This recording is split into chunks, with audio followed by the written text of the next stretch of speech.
Voilà ici un tracé enregistré chez un patient ayant présenté un AVC dit cryptogénique, donc après un bilan étiologique complet, un AVC ischémique dont on n'avait pas retrouvé la cause. Il a donc bénéficié de l'implantation d'un biomonitor. Ça, c'est une révolution pour ce type de dispositif, la possibilité aujourd'hui d'aller enregistrer les épisodes de FA et donc de permettre un certain nombre de diagnostics dans le cadre d'AVC cryptogénique et la recherche de FA silencieuse non symptomatique. Alors, il y a un certain nombre de tracés enregistrés, des tracés un petit peu différents types de tracés pour la fibrillation auriculaire, et on verra qu'il y a un certain nombre de paramètres également qui sont paramétrables.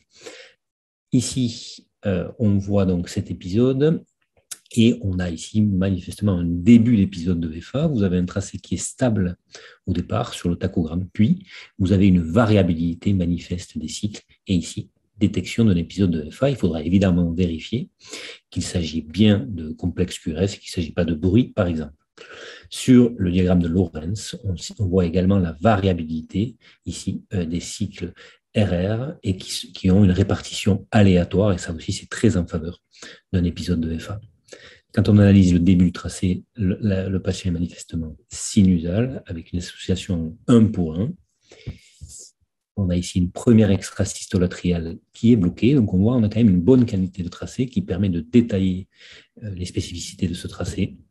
Une autre extrasystole atriale dans l'onde de T qui va déclencher un épisode de fibrillation auriculaire. Et donc, on voit ici la variation des cycles RR et la détection d'un épisode de FA.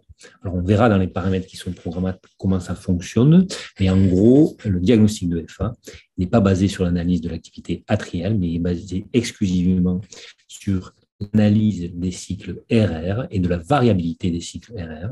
Et donc, il y a un certain nombre de paramètres qui vont être modifiables. Le diagnostic se fait à partir de fenêtres de cycle RR. Donc, vous pouvez modifier le nombre de cycles de cette fenêtre. En nominal, c'est 8 cycles, par exemple.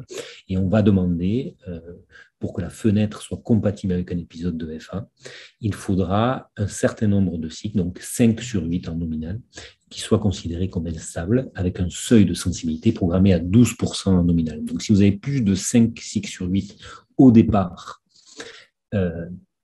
qui sont considérés comme instables, avec plus de 12% de variation entre les cycles, vous aurez une fenêtre compatible avec une FA. Au bout de 2 fenêtres consécutives compatibles, vous aurez une suspicion de FA.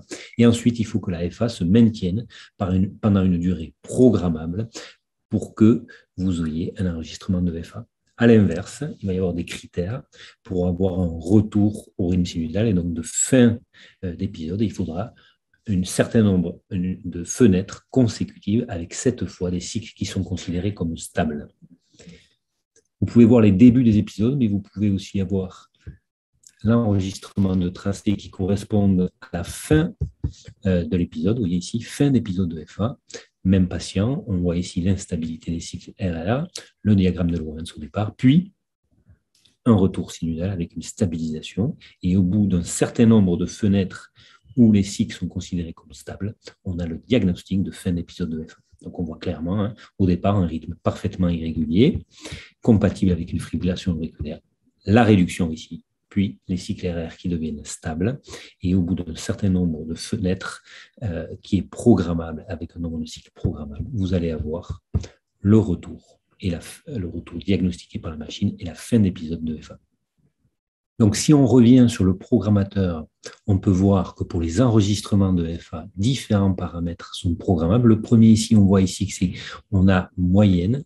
Alors, je vous expliquais qu'il y a un certain nombre d'éléments pour permettre un diagnostic de FA. Vous avez la taille des fenêtres. Ici, vous avez 8 cycles. Donc, ce sont des fenêtres en nominal de 8 cycles dans lesquels il faut des intervalles de détection à 5, c'est-à-dire qu'il faut 5 cycles instables sur 8 pour compléter une fenêtre au départ de suspicion de FA. Vous pouvez modifier le pourcentage de variabilité que vous voulez pour que les cycles soient considérés comme instables. Donc, Ici, vous avez nombre des fenêtres de détection à 2. Si vous avez 2 fenêtres consécutives avec au moins 5 sur 8 cycles instables, vous avez une suspicion de VFA. Et à partir de là, il y a une durée de confirmation qui est programmable. Et ça, c'est l'autre paramètre essentiel à programmer. Ici, on a 6 minutes. Il est évident qu'en fonction de l'indication, vous allez le programmer différemment. Dans l'AVC cryptogénique, la seule indication à la pose du moniteur cardiaque implantable, c'est l'enregistrement des épisodes de FA. Donc là, il est tout à fait possible de réduire cette durée de confirmation. Voilà, avec, si on considère que 2 minutes de FA vont justifier de la mise sous anticoagulant, alors on aura tendance à diminuer cette durée à 1 minute, voire à 2 minutes. En revanche, si on est sur un problème de syncope, eh bien, on peut allonger ces durées-là parce que ça n'est pas exactement ce qu'on recherche. On peut même mettre, par exemple, la fibrillation auriculaire sur off. Donc, clairement, la programmation des paramètres, elle dépend de l'indication initiale.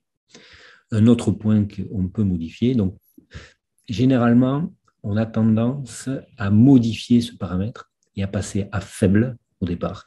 Parce que quand on est sur moyenne, il y a un certain nombre de faux positifs qui sont enregistrés. Donc, on aura tendance, pour réduire le nombre de faux positifs, à reprogrammer systématiquement sur faible. Je vous disais, la durée de confirmation, on va la modifier en fonction de l'indication. Et l'élimination du bigéminisme, on aura tendance aussi à le programmer sur agressif en nominal. Le concept, l'idée de départ, c'est d'éliminer les faux épisodes de FA correspondant à un bigéminisme. Et quand vous programmez sur agressif, vous avez un algorithme qui est plus agressif et qui donc éliminera plus de faux positifs de FA sur des épisodes d'extrasystole ventriculaire ou extrasystole atriale.